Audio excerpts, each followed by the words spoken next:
Hi guys! Welcome back to our channel. In today's lesson, I'm going to teach you how to find the nth term of a geometric sequence. So, let's get started. First, let's define geometric sequence. It is a special type of sequence where each term after the first is obtained by multiplying the preceding term by a fixed non-zero number. Okay, so meaning, a geometric sequence is a list of numbers where each term is multiplied by the same number or a fixed non-zero number to get the next term. Okay, for example, we have 5, 10, 20, 40, 80. So, dito ano ba yung ating multiplier? So, minumultiply natin yung term by 2. Tama? So, 5 times 2, 10. 10 times 2, 20. 20 times 2, 40. And so on. Okay? Kaya itong number 1 is a geometric sequence. Another example, we have 3, negative 9, 27, negative 81, 243. So, as you notice, yung term natin nakukuha by multiplying negative 3 dito sa ating first term. Tama? Try natin. 3 times negative 3, that is negative 9. Negative 9 times negative 3, that is 27. And so on. Okay, so ibig sabihin, yung number 2 is a geometric sequence. Okay, so next, we have 1, 4, 16, 64, 256. So kay number 3 naman, minumultiply natin yung term by 4. Tama? Yun yung kanyang pattern. So 1 times 4, 4, 4 times 4, 16, and so on. Ibig sabihin, yung number 3 is a geometric sequence. Okay? So, the fixed multiplier is called the common ratio. Okay? So, denoted by R. Ibig sabihin, yung ginagamit nating number na minumultiply natin sa mga term, ang tawag sa kanya is common ratio, denoted by R. So, it is called the common ratio because it is the ratio of any two consecutive terms in the sequence. Okay? Ibig sabihin, masasolve pala natin yung R by getting the ratio of any two consecutive terms in the sequence, no? Pag sinabing ratio, yun yung parang dinidivide. Okay, so try natin. For example, number 1, try natin yung kunin yung 40. So, kung 40 yung term mo, to get the common ratio, i-divide mo siya dun sa kanyang preceding term, which is 20. So, 40 divided by 20, ang sagot natin dyan is 2. Okay? So, ang common ratio natin dito kay number 1 is positive 2. Paano naman kung pinili mo yung 80? So, ganun din. 80 divided by 40, ang sagot natin is positive 2. Okay, naiintindihan ba? So, next, number 2, we have 3, negative 9, 27. So, let's say pinili mo yung negative 9. Negative 9 divided by 3. So, ang common ratio natin is negative 3. Okay? Paano naman kung pinili mo yung 27? 27 divided by negative 9, that is also negative 3. Okay, nakuha ba? So, meaning, kahit anong term yung piliin natin, ang makukuha nyo is yung kanyang common ratio. And last, number 3, we have 1, 4, 16, 64. So, try natin yung 64. 64 divided by 16, that is positive 4. Tama? So, pwede rin naman yung 4. 4 divided by 1 is also positive 4. Okay, so naintindihan ba guys kung paano ba kinukuha yung common ratio? So next, let's proceed to the formula in calculating the nth term in a geometric sequence. No? So sabi dito, yung nth term ng geometric sequence, mako-compute natin by using a sub 1 times r raised to n minus 1. Okay, kung saan yung a sub n natin is the nth term ng ating geometric sequence. Yung a sub 1 naman is the first term. Yung r is the common ratio. Yan yung multiplier natin kanina. And yung n is the position of the term. Okay, so try natin gamitin itong formula. So let's have our first example. Find the fifth term of a geometric sequence where the first term is 5 and the common ratio is 3. Okay, so solve natin. First, identify natin yung mga given values. So sabi dito, ang first term natin is 5. So So that will be our a sub 1. Okay? And then the common ratio is 3. So that is our r. And then we are asked to find the fifth term. So meaning, ang position natin or yung n natin is equal to 5. Okay? So ang pinapahanap is yung ating fifth term, yung a sub 5. So substitute natin yung mga nakuha nating mga given values sa ating formula. We have a sub n equals a sub 1 times r raised to n minus 1. So, a sub n, ang hinahanap natin yung fifth term. So, that is a sub 5 equals a sub 1 yung first term. We have 5. Yung r natin, the common ratio is 3 raised to n minus 1 kung saan ang n natin is 5 minus 1. Tama?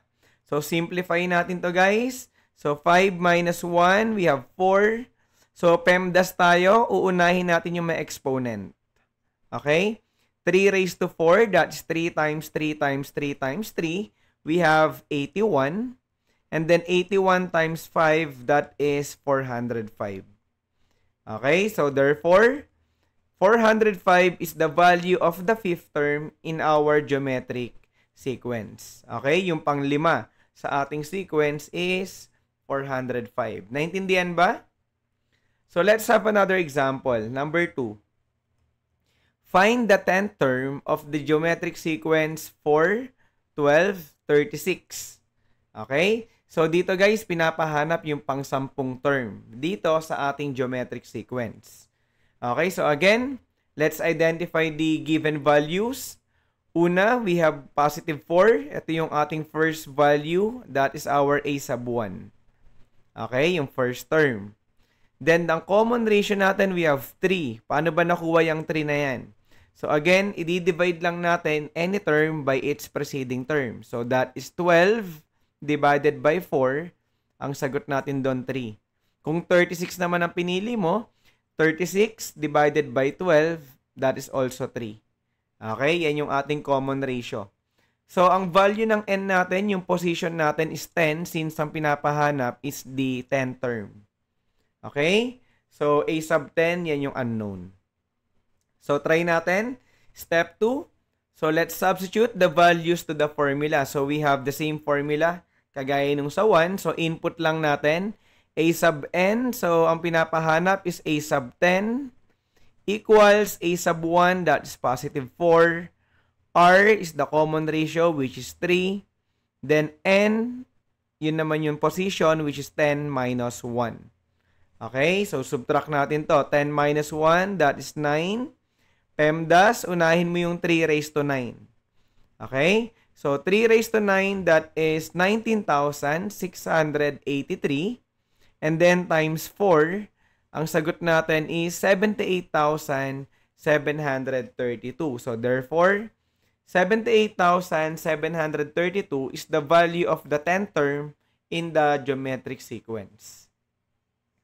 Okay, naintindihan ba guys kung paano kunin yung n term ng geometric sequence? So next, let's proceed to our third example. So the third term of a geometric sequence is 32 and the sixth term is 2048. Find the common ratio, first term, and the seventh term. So, dito guys, sa example 3 natin, medyo kakaiba yung mga given. Okay? Nagbigay ng dalawang term sa ating geometric sequence. Yung third term, which is 32.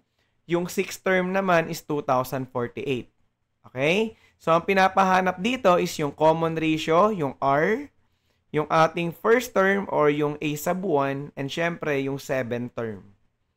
Okay, so solve natin. First, identify natin yung mga given. Unahin natin yung third term. So, yung third term, that is our a sub 3. Tama? Which is equal to 32. Next, yung sixth term, which is a sub 6. That is 2048. Okay, so may dalawa tayong given terms. Then, ang hinahanap natin yung R, yung a sub 1, and yung a sub 7. Yung seventh term. Okay, so next step, substitute the values to the formula. So we have the same formula, yung ating n term, no? So, for a sub 3 equals 32, dito muna tayo mag-focus. Okay, so input natin yan dito sa ating formula. That is, yung a sub n natin, that is given, which is 32. Okay, ito yung term. Equals a sub 1. Yung a sub 1 natin, unknown. So, a sub 1 lang ang ilalagay dyan. Yung r natin is also unknown, kaya wala tayong nilagay na values. Tama? Ang meron lang tayo is yung n. Ang n natin dito is yung subscript, which is 3. Okay, meaning third term. Tama? So, we have 3 minus 1. So, simplify nyo lang yan. 3 minus 1, that is 2. So, ito yung ating first equation. We have 32 equals a sub 1 times r square. Okay? So, next, for a sub 6 equals 2048. Dito naman tayo. Kung saan yung term natin is 2048 equals a sub 1, unknown. Yung r, unknown. So, ang n natin dito is yung 6, yung position. Okay, we have 6 minus 1, that is 5. So, ito na ngayon yung ating equation 2. We have 2048 equals a sub 1 times r raised to 5. Okay? So, gamit itong dalawang equation na to guys, ito yung gagamitin natin to solve for r, a sub 1, and a sub 7. Okay, try natin. Next step, ito yung dalawang equations natin. Step 3, divide equation 2 by the equation 1. So, i-divide lang natin. Try natin. 2048 equals a sub 1 times r raised to 5 divided by 32. Ito na yon. Sa may kabila naman, divided by a sub 1 times r square. Nakuha? So, dito sa may bandang right side, guys, pwede nating i-cancel na yung a sub 1. Tama? So, simplify natin yung equation. 2048 divided by 32, that is 64. Equals, yung a sub 1 dito, cancel out. Tama? Kaya wala na yung a. Then, yung r raised to 5 dito, divided by r square, isusubtract lang natin yung exponent, no? So, that is quotient rule. So, 5 minus 2, that is positive 3. Okay? So, ngayon, pwede na nating masolve yung r. So, una, i-remove natin yung cube dito by getting the cube root ng both sides. Tama? Cube root natin. So, makakancel na yung r, yung cube dito sa r. And then, ang cube root naman ng 64 is positive 4. Okay? Since 4 times 4 times 4 is equal to 64. Okay? So, meron na tayong common ratio. Ngayon, kung meron na tayong common ratio, pwede nyo nang kunin yung first term. So, paano? Substitute the common ratio, which is 4, dun sa ating equation 1. Okay? So, input natin kay 32 equals a sub 1 times r square. So, input mo yung 4. So, meron na tayong common ratio. So, ang 4 square natin, that is 16. So, to solve for a sub 1, just divide both sides of the equation by 16. Tama? Makakancel yung 16. So, 32 divided by 16, we have positive 2. Okay? So, ibig sabihin, ang first term natin is 2. Naintindihan ba? Next, kung meron na tayong a sub 1 at saka common ratio, pwede na natin kunin yung 7th term. Tama? So, solve na natin yung 7th term. So, using the n term formula, input lang natin. We have a sub 7, yung 7th term, equals a sub 1. So, yung first term natin, which is 2. Common ratio, we have 4. And then, yung position natin, yung n is 7. Okay, 7 minus 1, that is 6. 4 raised to 6, that is 4,096. And then 2 times 4,096, that is 8,192. Okay, so therefore, the common ratio is positive 4 with first term, which is 2. And the 7th term is 8,192. Okay, naintindihan ba guys? Kung paano natin sinolve yung ating example number 3. Next, let's proceed to example number 4. a local farmer named Mang Pedro started raising native chickens. Okay? In his first month, he had 3 chickens. Ito yung ating first month. Every month, the number of chickens tripled as each chicken hatched more chicks. Okay? So, how many chickens does Mang Pedro have by the 5th month? And how many chickens does he have by the 8th month? Okay, so isa-isahin natin yung mga given. So, sabi dito, si Mang Pedro daw, during his first month, he had 3 chickens. Tama? And then, every month, the number of chickens tripled. So, ibig sabihin, the number of chickens each month follows a geometric sequence. Tama, guys? So, sa first month, meron tayong 3 chickens. Okay? And then, sabi dito, every month, the number of chickens tripled. Ibig sabihin, tinatimes sa 3. So, sa second month, so 3 times 3, sa second month, meron siyang 9 chickens. Then, times 3, we have 27. So, sa third month, meron tayong 27 chickens. Tama? So, ang problem, how many chickens does Mang Pedro have by the 5th month? And how many chickens does he have by the 8th month? So, ibig sabihin, pwede natin gamitin yung ating end term. Okay? Kung saan ang given natin, we have the first term o yung ating first month, which is 3 chickens. And then, ang common ratio natin dito is yung 3.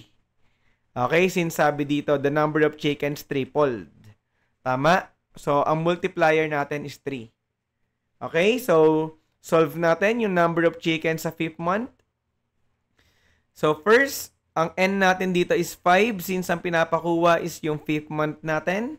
So, input natin sa formula, we have a sub 5 equals a sub 1, which is 3, times r, which is also 3.